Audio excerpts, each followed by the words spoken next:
Talk to you in the spring a little bit. How's the last few months been working with the guys? It's been great. It's been great. I mean, like I told you guys, just super excited to show up every single day to work here. The staff's great. The players are great. Everyone's like-minded. And so now we're just itching to get out there Wednesday for our first practice. What are you trying to get the guys to work on the last few months of the offseason? Everybody's plan was a little different based off the individual. After the spring, I evaluated their practices on what they could get better at. And then we also worked with Coach Carroll and the strength staff, Coach Suba, on their body weights. And everybody's plan's different. They all know their plan. I think we took the right steps forward this summer. And so now it's just time to execute our assignments when we get out there on Wednesday.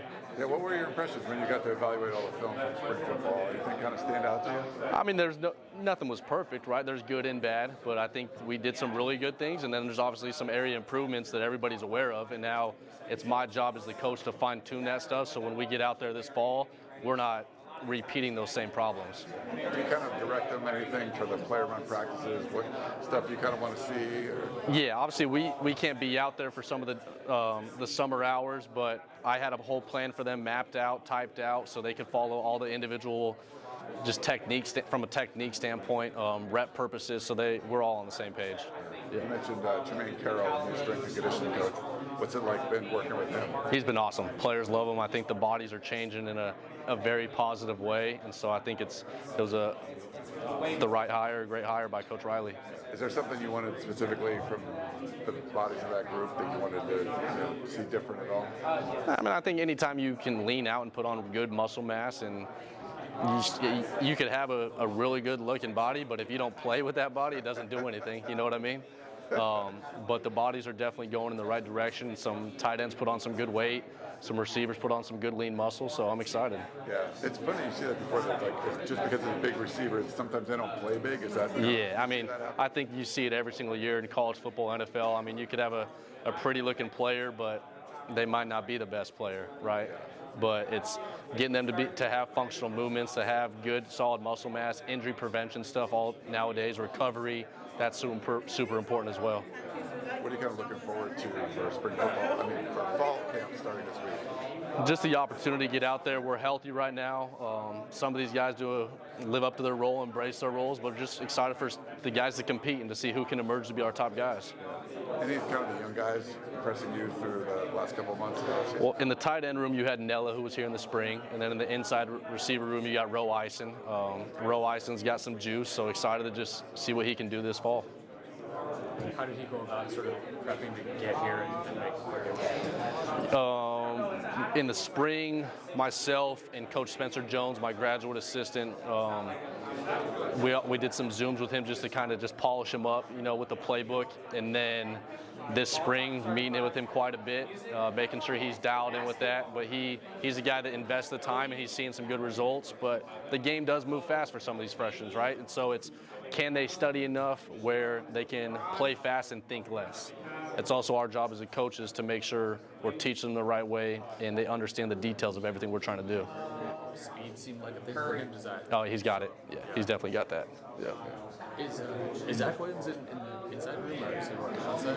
He's got the ability to do both, but right now he's on the outside. Yeah, what's he look like? He's great. I think you guys saw a flash of what he could do at Utah last year, right? But he shows up to work every single day. He's got a great mindset. He's a willing learner, and then he's got the physical attributes that we're looking for too. So we're super excited. Yeah, Kyle Lemon said he was probably going to be the #1 receiver for the youth. So what kind of skill set does he bring to the table? He's got the ability to run. He can take the top off. He's got strong hands, consistent. He's a willing blocker. He's got a physical body. So those are just the attributes you're looking for in a receiver. And so can he put it all together to play for us? And I know he will. Did you see him on the recruiting trail when you were? I actually had him on an official visit when I was at Colorado State. Okay. Yes, I know him and the family very well. Yeah. What's it feel like now getting him? Yeah, I mean it's crazy how it comes full circle. There's a lot of kids like Eison. I recruited him early on at Colorado State. Jacoby when I was at Colorado State. I mean, there's a lot of kids that it's just crazy how. Now you're at this program. That's why I'm a big guy on relationships, right? Treat people right, live right, do right, and now your paths may cross again, and you're still on good terms.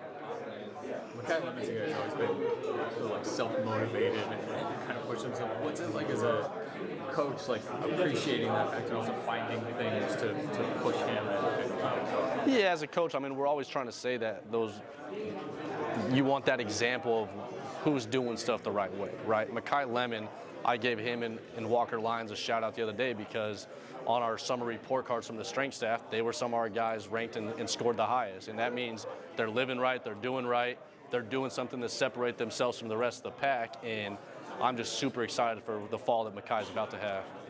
I think we all are. But we don't want to look ahead of ourselves. He knows that tomorrow is the most important day. Today's the most important day, right? Just show up, be where your feet are, be consistent with your approach. And if we win the day, we'll be in a good spot. You hear the mentality about it. What is it physically? Like, where does he sort of excel? He's a complete receiver. He can play inside, he can play outside. He's got short area quickness, he's got long speed, he's got some of the best hands I've seen. He's got the ability to separate from the defense. He can return.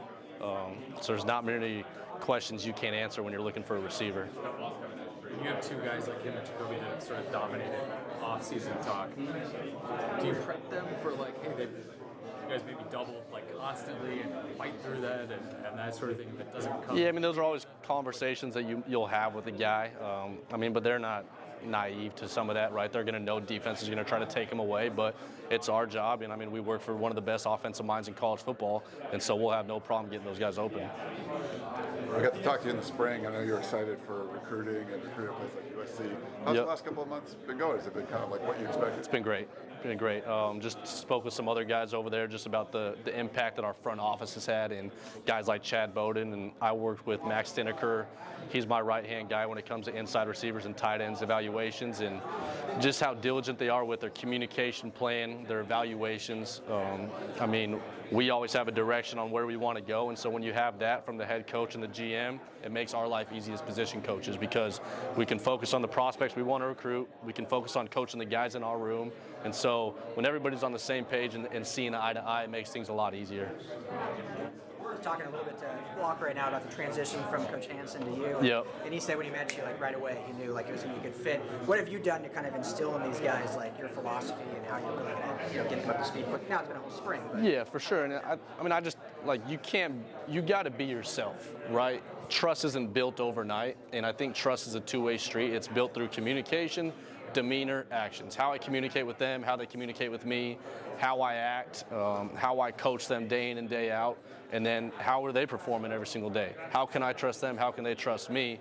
But if you're yourself and the people can see who you are, I think they want to be around you, right? And I try to be myself every single day. I'm not going to be phony. I'm not going to put on a certain face when I'm coaching those guys. I'm going to be Chad Savage, and you got a lot of different personalities. You got a lot of different skill sets. I mean, you got receivers, you got tight ends. There's a variety of skill sets. I've been fortunate enough to coach both positions before, and so I think we have a very special group. We meet together.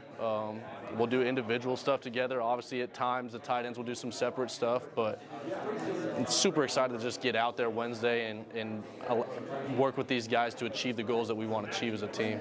I kind of asked you in the spring, but how do you blend those two together, inside receivers, tight ends? I mean, the body types are so different sometimes in the route tree, but at the same time, they do a lot of similar things. Yeah, and I think there's so many variations in our offense where a guy could play inside, a guy could play outside. And when the guys are flexed out, a lot of the coaching points are the same. When the tight ends are in the core or they got their hand in the dirt, obviously the coaching points will be different or more focused, but I got to coach them up, right? I'm the tight ends coach, I'm the inside receivers coach, and so I'm not going to allow one position to get the short end of the stick just because I have two position groups, right?